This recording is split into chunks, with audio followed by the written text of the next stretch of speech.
Good evening, folks, and welcome to the Horror Corner. I'm your host, Sean Patrick Erschen, and this week we are doing a review of a classic 80s slasher film, and that is Happy Birthday to Me. Directed by J. Lee Thompson, starring Melissa Sue Anderson from Little House on the Prairie fame, and Glenn Ford as Dr. Faraday, and of course Tracy Bregman as Anne, one of Ginny's best friends. So I gotta say, first off, before I start the review, I want to give a shout out to my buddy Nick the Last Shoegazer. And I won this actually as part of his 100 subscriber contest. So congratulations, Nick, on getting over 100 subscribers. That's awesome, and I was really happy to take part in your contest and win this beautiful edition of Happy Birthday to Me. And this is actually a UK Blu-ray release from Indicator. And it's a really nice release. Look at it. Awesome. I love the pictures on the inside, the pictures on the disc, and the cover is reversible. And this actually comes with a really cool booklet which tells all about the making of the film, with all kinds of really nice pictures.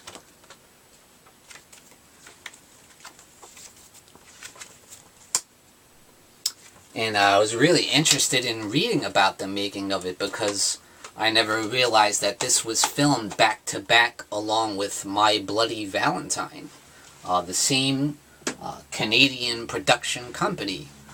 So I thought that was interesting. The same people worked on this film.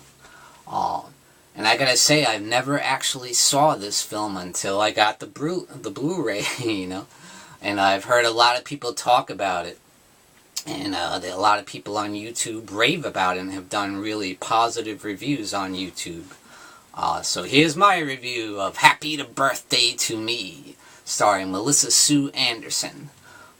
So I thought that was really cool, seeing Melissa Sue Anderson in a slasher film after seeing her in such a positive TV show that ran for so long, where she played Mary on Little House on the Prairie.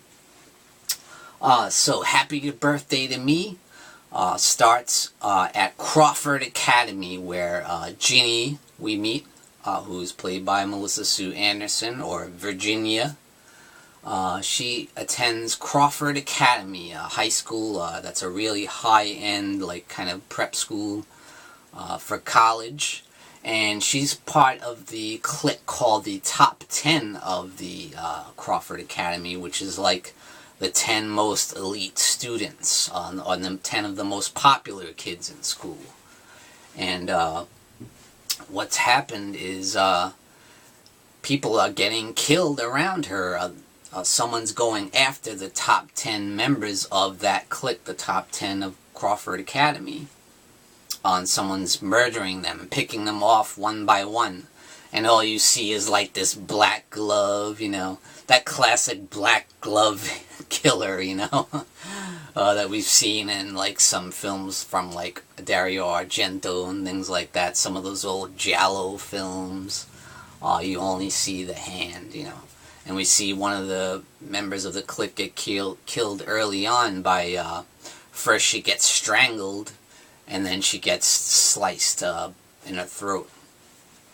When she gets strangled, that scene kind of really made me reminisce about Halloween. There's a similar type scene where Michael kills Annie in the car.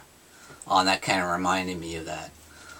So there's some really nice suspense, and I love that mystery style slasher. That's what this is, because we don't know who the killer is. But we do know that several people are alluded to being the killer. I mean, every guy in this movie is creepy as hell. And really shady, you know. They're all creeps. Every man in this movie is a creep, you know. And it just so happens that Ginny ends up dating pretty much every guy in the top 10 clique, you know. Which is kind of weird. So the thing about Virginia is that she has a lot of trauma, and that's because she was in a major car wreck along with her mother. So her mother got real drunk one time, and grabbed Ginny and drove off in the car, and she was all crazy, and she ended up on a drawbridge. And of course the car gets stuck on the drawbridge and opens up with the car still on top, and the whole car falls in the lake, and her mother ends up drowning and dying. But somehow Ginny manages to survive and swim away to safety. But of course she's got a lot of brain injury, and she ends up going to have brain tissue surgery, which was an experimental surgery, which was successful to some extent, but she's got a lot of memory loss, a lot of amnesia. So certain events come to her at random, but she doesn't remember a lot of what happened. But throughout the film you see her, she has like emotional outbursts, and her emotions kind of change drastically throughout the film. At one point she's a really nice girl, really likable, but then other times she seems really distant and with a kind of a blank look, and it's kind of weird, you know. And certain events start to click in her head sometimes, but she regularly visits the Dr. Faraday, played by Glenn Ford. And he tries to help her with her trauma, you know, try and help her to get those memories back, and work through a lot of her issues from her past. So several of the murders are quite brutal, and therein lies the slasher element of the film, you know. They're really gruesome, brutal murders, you know, like one guy is working on his motorcycle, and you see the black gloved hand, somebody's walking in on this guy, one of the students, and he's working on the motorcycle, and he's wearing like this scarf, so you see the hand grab the scarf and throw it in the tire, and it gets caught in the spikes and strangles him and ties him up, and he gets all messed up. And then one of the guys is working out, he's trying to bench press, and then the person comes in with the black glove, and obviously the students know who this person is because they kind of joke around with it. They know who it is. And so the person who's the black glove killer puts more weight on the guy's bench, and once he goes to lift it, she takes away the bench, and he's just stuck there lifting really heavy weight, and he's like, come on, and spot me, what are you doing? And the black gloved killer brings another big weight and drops it right on his nuts. And that makes him drop the whole bench right on himself and killing him quite brutally. It's pretty nasty. And later on, as Ginny becomes more and more distant, and she acts really strange as the movie goes on. Like I said, she has that really blank look on her face, and she's really confused and doesn't remember certain things. And as people keep dying around her, like I said, she ends up dating a lot of the different boys from the top 10. And they end up dying somehow, you know. So throughout the movie, it is alluded that someone else could be the killer. Like I said, all these guys are really, like, creepy and, like, creep up on her and stuff, you know. And all of them, it's possible that one of them could be the killer, you know, and it's alluded that way. And it's also alluded that maybe Virginia is the killer, you know. Maybe she's having these blackouts, like during her emotional outbursts when trying to remember things, or, you know, maybe she blanks out and doesn't remember what happened, but she actually ends up killing someone. So yeah, a couple of the scenes, one of this really creepy guy who makes like creepy horror masks and stuff, sneaks up on her in the middle of the night, like when she's at the graveyard visiting her mother. And then Ginny turns around and stabs the guy with a pair of garden shears, you know? And it's like, whoa, she just murdered that guy. What the hell's going on? So I guess she's the killer. And then she goes on a date with one of the other guys who's like one of the top stars on the soccer team. And she has some shish kebab. She says, come over, we'll have some nice snacks. I make good shish kebab. So then they get stoned, they smoke a couple joints, and then she makes some shish kebab and says, here, have another one. She jabs it right in his mouth. And it's brutal, and of course that's kind of the scene from the cover there. Jabs it right in his throat. It's really brutal. And so it's like, wow, she's actually is the killer, I guess, you know? But it's weird, like I said, she has moments where she's totally normal, but then at the other side you see a real dark side to her that's kind of blank and no emotion, you know, and just brutally murdering these people now. And the events kind of come to a head at her house, and we find out through her dreams that what exactly happened with her and her mother. Now what happens is her mother was actually having an affair with one of her friends Anne's father.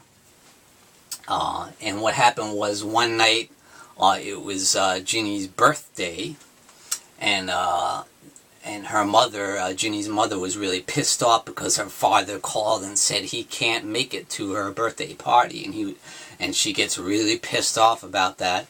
And of course Virginia's upset about it as well, and she's like really upset that her father couldn't make it to her birthday party, and that makes her mother go nuts, and that's when she starts drinking and carrying on and getting drunk, and she ends up going over to her friend Anne's house and like causing a fuss and trying to get in and trying to crash the party. Apparently all Virginia's friends went to Anne's party instead, you know, and that really pisses the mother off again, and you know, and there's all kinds of issues there because she's messing around with Anne's father, you know. So, and those events come to a head at the end of the film. You get that really weird, creepy-ass... I love the ending. It's so awesome. It's one of the most awesome endings in a slasher film. You see Ginny... you see all the bodies that were murdered throughout the movie in brutal fashion sitting there, seated at the dinner table. And you see Ginny come out with a birthday cake with all the candles lit up. She's like, happy birthday to me, happy birthday to me. And you're like, wow, she's totally lost it now. She's gone. She's the murderer. She killed all these people. But there's another thing going on with it. And spoiler alert, there's things don't turn out the way you expect it to. Things are a little different. They're not as obvious as they seem, that Ginny is the brutal murderer, and she blacks out and during her traumatic dreams, you know. But it turns out that the killer is, spoiler alert, somebody much different than you expect. It's not Ginny, it's her friend Anne, dressed up as Ginny. That's right, the whole time she was wearing this latex mask, which was created by the guy I told you about earlier. I believe his name was Alfred. He creates these really awesome, like, sick-ass horror masks, and apparently she got him to make one for her, so she wore a mask of Virginia and was pretending to be her the whole time. So that's the big twist, that kind of Hitchcockian twist that I really love about this film. And it's really cool that this has a great plot for a slasher film.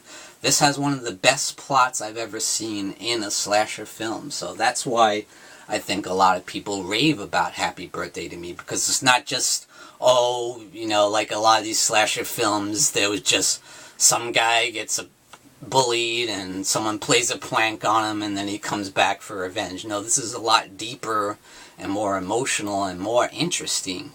It's got a great plot line, and the performances are great throughout. You got a great cast, and they're all really good, and I love Melissa Sue Anderson in the role of Virginia. She's excellent. So it's just a really awesome slasher movie. And I gotta say, I was so excited to get this Blu-ray, and I am very, very pleasantly surprised, and I'm very happy with it. I love the film. I highly recommend it to you guys out there. So yeah, running by Happy Birthday to Me. It's an awesome, awesome 80s slasher. And it's really well directed and really well filmed, and it looks great on this Blu-ray. So again, thanks Nick the Last Shoegazer, and thank you guys for joining me, Sean Patrick Erschen, in the Horror Corner. Tune in and stay scared.